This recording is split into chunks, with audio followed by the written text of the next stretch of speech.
Now, we had some crazy weather in 2022, from the ice storm back in February, from the extreme summer droughts that caused some farmers to sell some of their heads of cows off to the sale barn. Then we had the winter rainy seasons where we averaged about 7 inches of rain each week that flooded out our property. Then we had, within 3 weeks, tornadoes that went back to back. And at the end of the year, we had record-breaking below freezing temps and consecutive days. Now, with all that being done, we want to see what all made it through the Arctic Blast and what didn't. And then we're going to give you an update what we plan to do on the spring garden. We took a lot of precautions before the Arctic Blast hit. Like, for instance, we did some deep watering each vegetable that's in these rows. And we also cover each rows with frost covers. This year, we're gonna be a lot more precautious because we're gonna have our green tunnel up and running. So when we happen to have any type of Arctic blast or whatever type of weather that we may endure, we'll be a lot better protected from the high tunnel. So let's see what we have underneath here and how everything fared out. So it looks like our thyme has some frost damage on here. What I'm going to do is kind of clip these down a little bit, and I might even transplant these because we got a nice little project that we're going to be doing for our spring garden, kind of expanding. We'll show you later on at the end of this video. Now, our kale, our Swiss chard, our spinach all did not make it. Now, even though these were young seedlings, they were still susceptible to frost damage. And so we tried to protect them as best as we could, as you can see, but they just didn't make it. So we're gonna have to restart a lot of these. Oh, my spicy oregano. So it looks like our hot and spicy oregano kind of made it, but a lot of it has frost damage.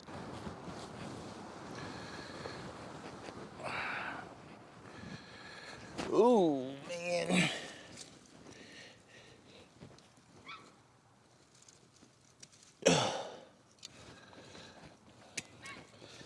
This thyme did very well. Our flowers got frost damage on that. We got some calendula that didn't make it through. We got some red velvet lettuce. We'll keep that.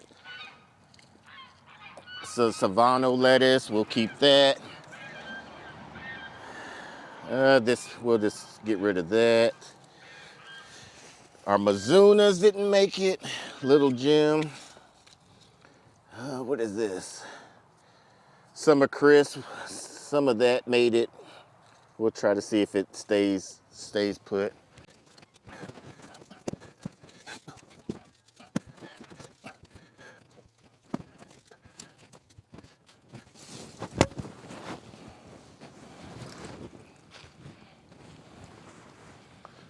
So our sage has a little bit of the frost damage on that. Oh man. This was our rosemary. There's some green at the bottom. Do you want me to try to just save all these or just leave it as is and just cut it at the bottom? Just cut it. All right, we'll just cut these at the bottom, let them regrow. The kale and cabbage just didn't make it. I'm not even sure what this was. I think this was the lantana right there. Mm-hmm. Wheat. What is this one? This is... Isn't that lavender? Lavender, yep. I don't see any green at the bottom. I will... Oh, yep, there we go.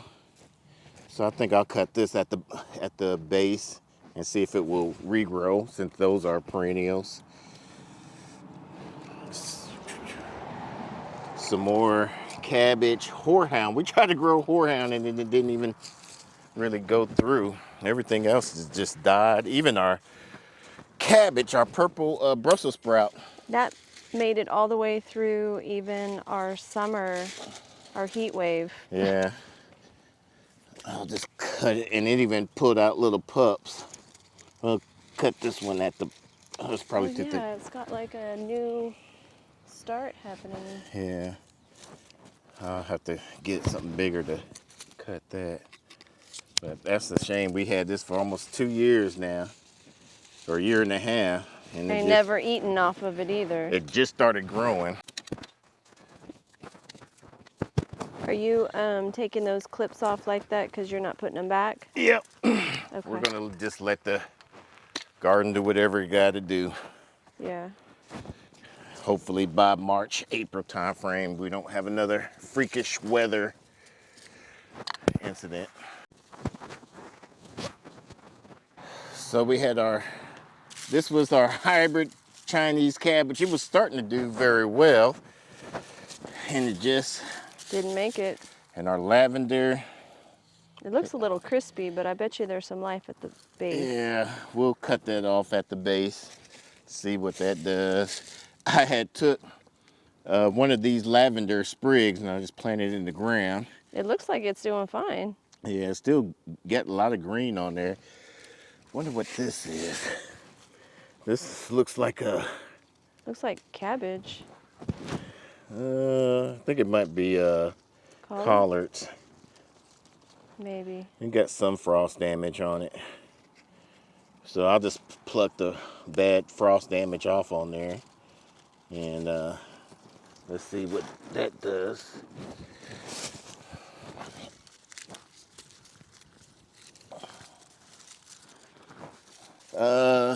What was this? I think this was a mum. That was a mum. Yeah, it was. Rosemary. Well, I'll chop that off at the base. Take some of these frost damaged leaves. What is that? Kale? I think it's oh, all of these were Creole collards. This one's, we'll see. I'm hoping they make a comeback because I want a can. Yeah. Oh crap! What? It just fell off in my hand. It was damaged so bad.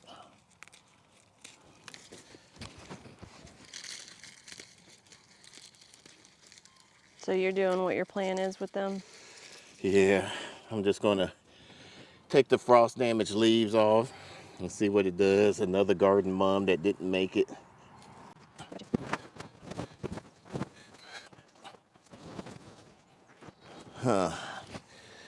So we had our bunching onions.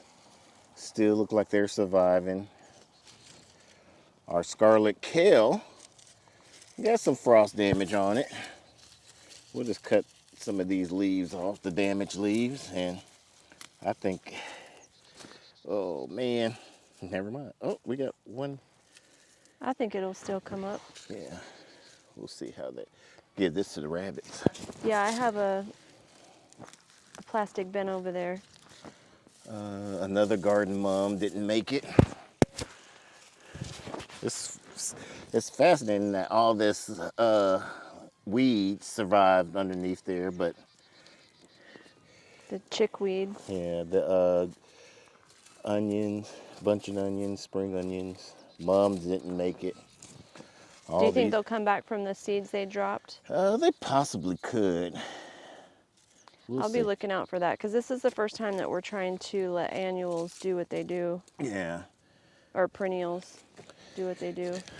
This was our Creole collard. I'm glad I've harvested this and made some of that Cajun Creole collard greens. That's another one that lasted through the heat wave. Yeah, this was here for about a year and a half now that we planted. What was this one? I forgot what this was. We had it next to the peppers. That is... It's like a mint. It smells good. I'm hoping, it got a lot of green at the bottom of it, so I'm hoping. I would just cut them. Yeah. Because that's a resilient plant. Yeah, it was spreading like crazy, but most mint do. Weeds, kale. This is the curly kale. Mm-hmm. Those survived, but the ones over here didn't. What is this webby? This was some spring onions. It didn't. Oh. Oh. Yeah, that didn't make it. Oh, and I I'm was surprised. trimming off of that. I actually preserved some of that. All right, our last row.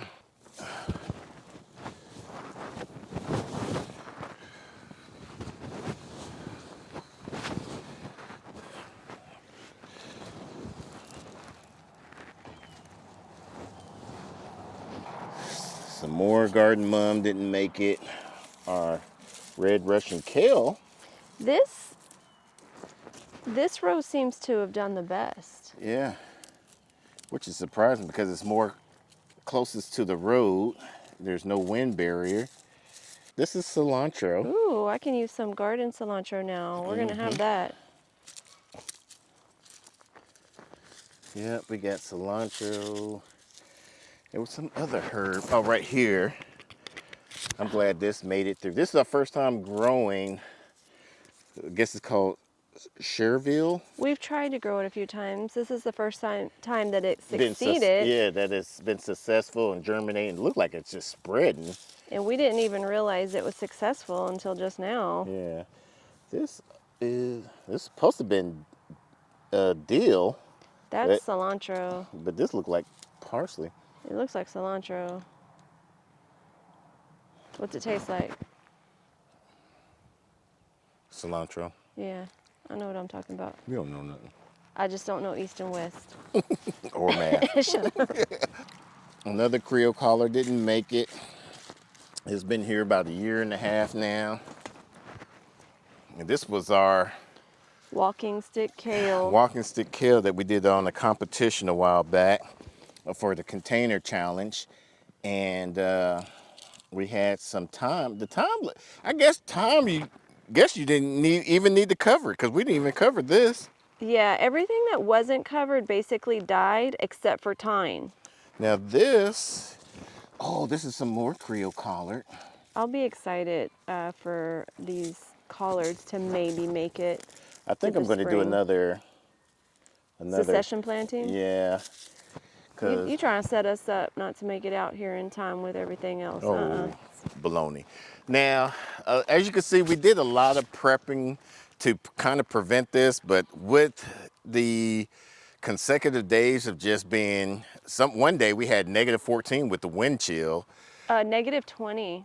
Well, and then with it just being below freezing, I think this was like the worst that this area have seen, or even state of Texas has seen in the last 32 years. So that has not been good, but it's been a challenging year this year. Yeah. It's been our most challenging, even compared to Snowmageddon. Now, what all did you do to protect your garden from the Arctic blast? What all survived? What all didn't?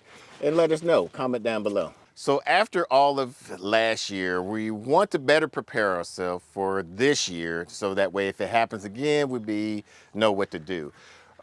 We're going to right here, we're going to put our cucumbers up on the trellis. You want to do the slicers or the pickling ones right here? We're going to put like a wall of the cattle panel. Yeah, I was thinking it would be the pickling.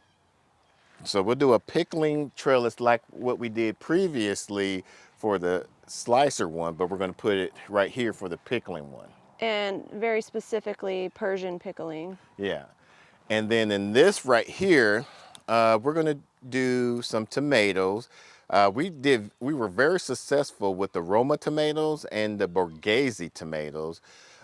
And in between them, we're going to interplant a lot of the alliums, like the onions, some garlic, and some herbs, so that way it doesn't take up space like we did last year, where we just designated a whole bed to garlic and onions. We want to interplant them so that way they don't take a lot of real estate. And it also helps with pest control. Yeah, it does help with pest control. So we're going to kind of alternate which each one. We're going to do the hot peppers. We're going to do tomatoes, hot peppers, tomatoes, hot peppers. And then what we did on these trellis, we're going to probably still put your squash that you like to grow. I'd like to double up on my butternut squash. I didn't get what I wanted last year. Okay, so what we'll do is we'll probably do the butternut squash there, your trombone rampicante. It can go in the middle. Well, I don't want them, well, we're not saving the seeds of these just yet, so we can put them close by each other. Yeah, and all of this is just for the kitchen garden because Yeah. the high tunnel, we still have to plan that out. Yeah, so we could do the butternut squash, your rampicante spaghetti squash, Yes, those are my favorites. and then we'll, on that trellis, we'll do the slicer. Let's go over here and let's show them this one. So here we'll do the slicer cucumber because it's going to get a lot of shade from the tree. And a lot of things that grew right here got a lot of shade, did very well. And that's going to be my experimental slicer. The I want to say it's a Punta Canta.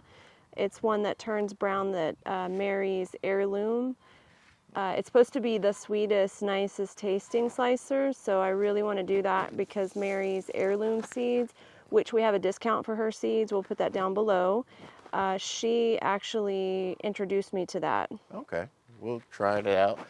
I want to do some more beans and peas. What did we have? We had a melon growing on that last one that finally sprouted up from the year previously that never sprouted up, but this year, like towards the end of the season when it got a little bit cooler, it started. And it was a very sweet French cantaloupe. Yeah. So we'll do that. Let's take a walk over here. So this bed is a 4x4 no tool bed. You don't need any tools whatsoever to build this. And it's a great starter for a beginner garden. I'll say this is the perfect size for a beginner gardener. We're just gonna grow artichokes in this bed. This is the trellis I was talking about where we grew the slicer cucumbers. We're actually gonna take this down and move it over on that side. Probably just do a lot of flowers, maybe. I'm not sure exactly what we should plant. I would, if we're gonna do it towards the end over there, I would like maybe to do, because these new 4x4 tool beds are gonna be in the artichoke real estate, like you're assigning that. And now I don't know where my cantaloupes or my watermelons are going. Well, that's what I was thinking about. Since we don't really know what we're going to want to do on this, we've been not sure. We had the Bergasse and a whole bunch of other stuff in these beds. Oh, we also had the Jamaican Roselle on here, and that did very well.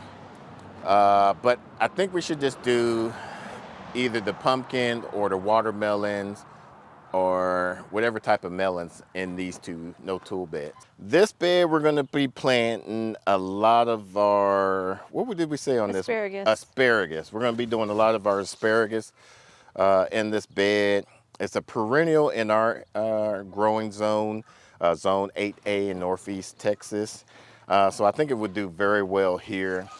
We're also going to get rid of this trellis. We're going to keep this stand because we wasn't able to finish our experiment about which fertilizer is going to be the best one for you, or if you should just use a homegrown type of fertilizer. Well, towards the end of that, the only things that were doing well was the worm casting and the compost. Yes, and so I want to do a heat-loving plant because the reason why I want to plant most of all of that over there and all the heat-loving plants over here is because we had our 25 by 25 shade cloth that we can cover the vast majority of that garden. And our hot peppers that we're starting to grow right now, we can put them in here. We got 1, 2, 3, 4, 5, 6, 7, 8, 9. So we got 9 containers that we can do tests on 9 different hot plants or hot peppers. What hot peppers you want? You said that you wanted to do habaneros as your test plant. Okay, so we'll make sure we have at least 9 habanero.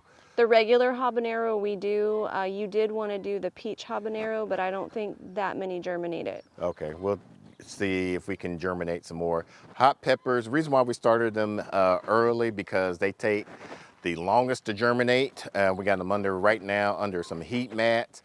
and just a whole bunch of hot peppers, variety of hot peppers to germinate, so that way we can plant out and Mrs. Nakid Gardener can make some spices with them. This is a Vegeta bed that we got from them. We're now affiliates with them.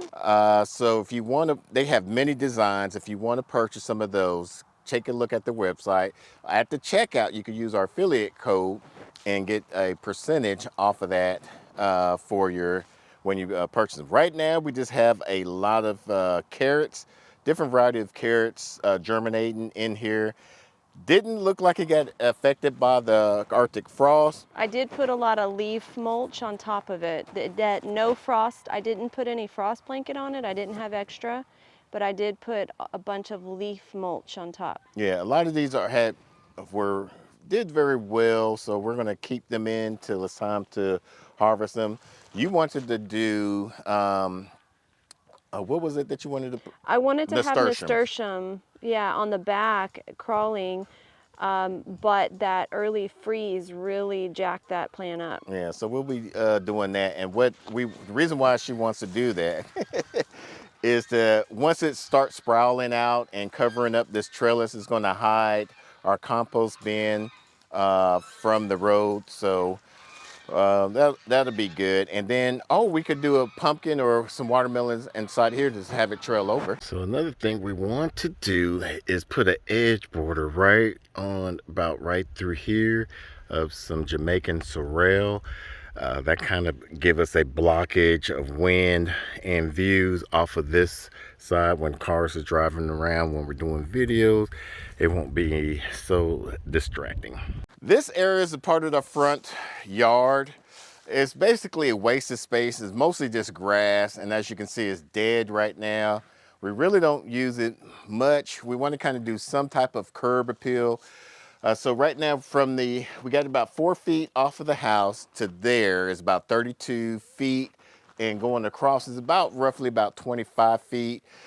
Here where I'm standing at is going to be the center, where I want to do a circular herb type ordeal and have a rosemary plant right in the middle, and in each corner do some type of flowering medicinal plant, like some yarrow, some echinacea, some chamomile, lemongrass, mint grass, and probably even plant some different types of allium in between. What else you would like to possibly have in here? All herbs and medicinal. Yeah, we'll just be planting all up in here. We have different walkways, kind of do a nice little curb appeal for this area. So stay tuned for that. So we had a lot of fruit trees that we got from Stark Brothers.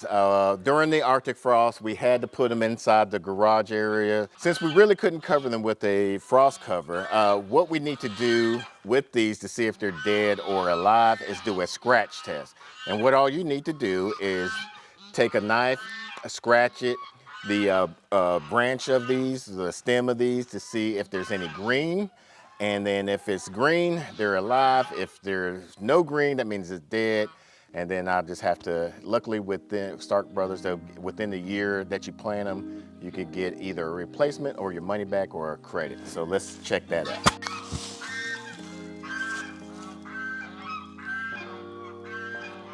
Oh, that's green. Nice.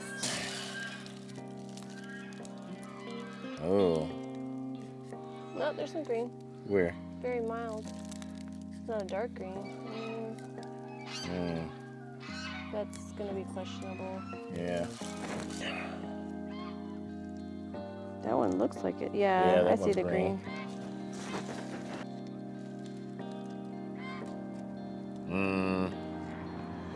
I don't know.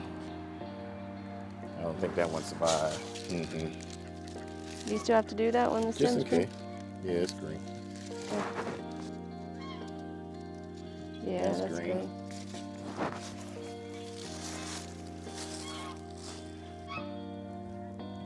Yep, it's green. Okay. It has leaves on it. It's green.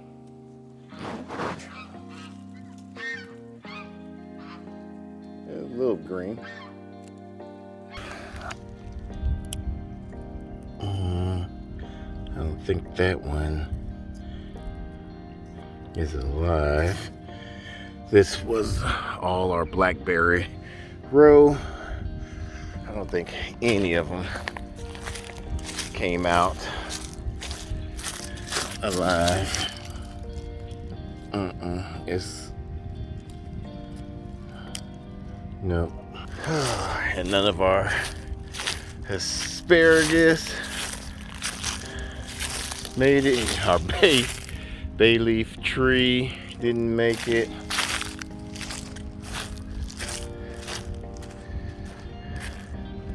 This one was promising, but it's definitely not.